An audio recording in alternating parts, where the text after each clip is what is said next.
자, 역사를 가장 역사답게 가르친다고 자부하는 황연필입니다. 1866년 1월에 병인 박해가 있었고요. 같은 해 1866년 7월에 제너럴 셔먼호프 사건과 1866년 10월에 병인 양요가 있었습니다.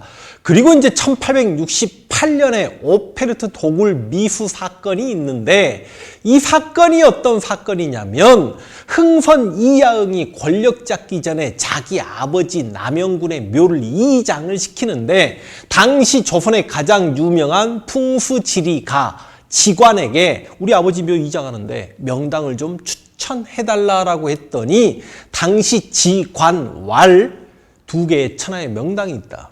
그 중에 첫 번째 명당은 당신 자손이 대대로 조선 최고의 부자가 될 명당이 있고, 나머지 하나의 명당은 2대에 걸쳐서 황제가 나올 묘자리가 있다. 당시 이야응은 대용군이 되기 전입니다. 권력을 잡고 싶었어요. 2대에 걸쳐서 황제가 나올 묘자리를 달라 그래서 아버지 남영군의 묘를 이장을 시킵니다. 그러니까 풍수지리 사상이라는 게, 이게 이야기가 또 잠깐 옆으로 갑니다만, 통일신라 말기 도선이라는 승려가 중국으로부터 가지고 오죠. 실제로 여러분, 신라가 멸망하는데 풍수지리 사상이 역할을 합니다. 아니, 도선이 풍수 사상을 가지고 와서 신라 수도 경주는 왕의 기운이 다 했다. 내 눈에 새롭게 왕의 기운이 서려 있는 도시들이 보인다. 그러니까 통일신라 말기에 각 지역에서 성을 쌓고 성주 소리를 듣고 각 지역에 군림하고 있는 호족들 입장에서는, 야, 경주가 왕의 기운이 다 된 땅이래. 혹시 내가 차지하고 있는 이 땅이 새롭게 왕의 기운이 서려 있는 거 아니야? 라고 하면서 반신라적 성향을 띠게 되고 신라에게 더 강하게 저항하는 거 아닙니까? 그리고 고려시대도 실제로 서경길지설이 계속 대두됐다가, 막말로 12세기의 묘청의 서경천도운동 역시 서경길지설에 입각해서 그런 난이 일어났던 거고, 나중에 이제 고려 문종 때부터 남경길지설이라는 게 대두되기 시작해서 그게 조선 수도 한양이 되는 거 아닙니까? 그러니까 풍수지 사상이라는 건 도읍지를 어느 지역에 선정하고 그 다음 집의 방향이나 아니면 묘지의 덕택으로 인간의 길흉 화복이 결정된다는 건데, 조선이란 나라에서는 이 풍수 사상이 거의 이제 묘자리 문제로 이제 크게 막 대두가 되는데, 조선은 산송 문제라는 게 발생합니다. 묘자리 때문에 소송 걸리는 문제인데, 예를 들어서요, 몰래 산주인 몰래 이렇게 명당 자리가 있으면 조상에 시신을 묻어버리는 경우도 있고, 또 어떤 명당 무덤이 있으면 그 무덤을 파가지고요 시신을 버려버리고 자기 조상을 막 묻어버리는 경우도 있어요. 그래서 그 천하의 명당을 얻게 된 흥선 이야응은 누군가 자기 아버지 시신을 빼가지 못하도록 기록에 입각하면 10자 깊이로 땅을 파고 들어가서 관을 안치했대. 그럼 한 자가 30cm니까 10자면 3m를 팠다는 거 아닙니까? 관을 묻으려고. 관 위에 석회를 덮었대요. 그리고 쇳물을 녹여서 그 위에 그런 얘기까지 있습니다.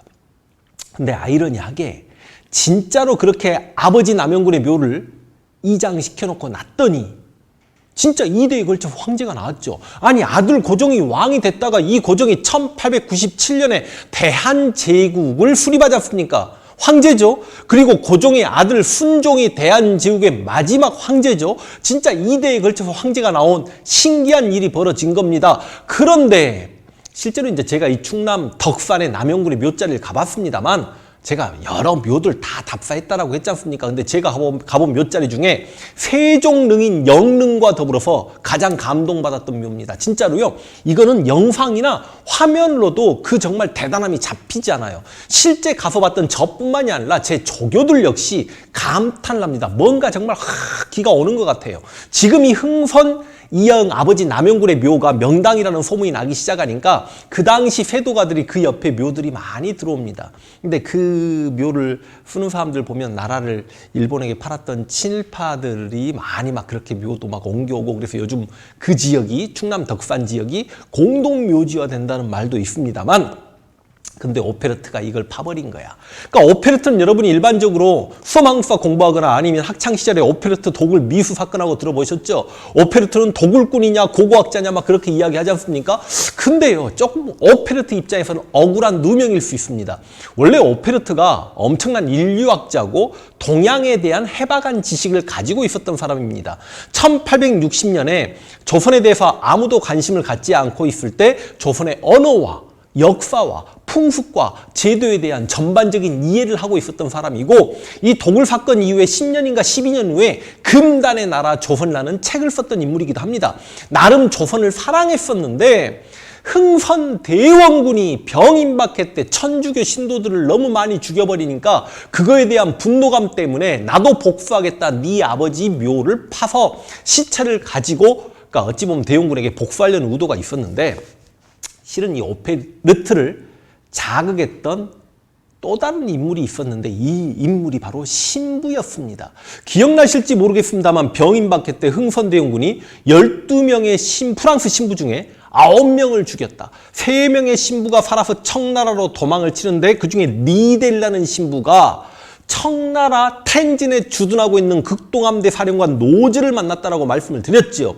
그래서 로즈가 쳐들어온 게 병인 양요지 않습니까? 리델이 로즈를 만났기 때문에 리델을 이야기했던 건데, 나머지 두 신부 중에 한 명이 페롱이라는 신부가 있었는데, 페롱 역시 조선에서 선교 활동을 하고 있는데 그 많은 조선인 신도들이 죽는 걸 목격했고 자신과 함께 목숨을 걸고 조선의 신앙을 전파하기 위해서 노력했던 자신의 동지들, 신부들이 죽어나왔기 때문에 조선에 대한 복수를 꿈꾸고 있었죠. 그래서 이 페롱은 프랑스 사람이야. 독일인 오페르트에게 접근했고, 근데 기본적으로 도굴을 하려면 장비도 있어야 되고 인력도 있어야 될 거 아니야? 일본에 거주하고 있는 미국인 상인 젠킨슨이 인력을 대고 장비를 댑니다. 그 세 사람이 한 140여 명의 인력을 거느리고 함대 두 척과 함께 충남 덕산에 있는 흥선대원군의 아버지 남영군의 묘를 도굴하는데, 도굴의 예의라는 게 있잖아. 도굴을 정당화하는 소리는 아닙니다. 기본적으로 당시 권력자의 아버지 그리고 왕의 할아버지 묘를 도굴하려면 최소한 밤에 몰래 오거나 새벽에 와야 되는 거 아니야? 이것들이 조선을 얼마나 무시했으면 벌건 대낮에 140여 명이 충남 덕산 쪽으로, 그러니까 일본에서 이렇게 서해안 타고 들어와서 충남 덕산에 상륙해가지고요, 덕산 군청을 공격합니다. 그래서 덕산 군청에서 무기 같은 거 탈취하고 너무 당당하게 벌건 대낮에 충남 덕산 남영군 묘까지 가요. 그러니까 제가 강의할 때는 우스갯소리로 뭐라고 이야기하냐면, 그 제너럴 셔먼호프 사건 이야기할 때처럼 평안도나 이런 사람들은 성격 더러워가지고 양키들 140여 명이, 물론 140여 명이 다 양키 아니야. 상당히 많은 중국인도 있었습니다.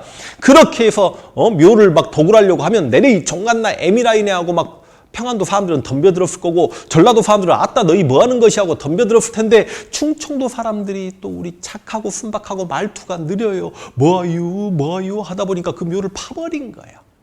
그런데 아까 이영이 대원군 되기 전에 자기 아버지 묘 명당자에 찾아놓고 누군가 혹시나 시신을 체인지할까 봐 그러지 못하도록 3m 깊이로 파서 관을 넣었고 석회와 샘물까지 덮었다. 그러니까 아무리 오페르트 일당이라고 하더라도 그걸 파지 못한 거죠. 그래서 오페르트 도굴 사건은 미수 사건으로 끝입니다.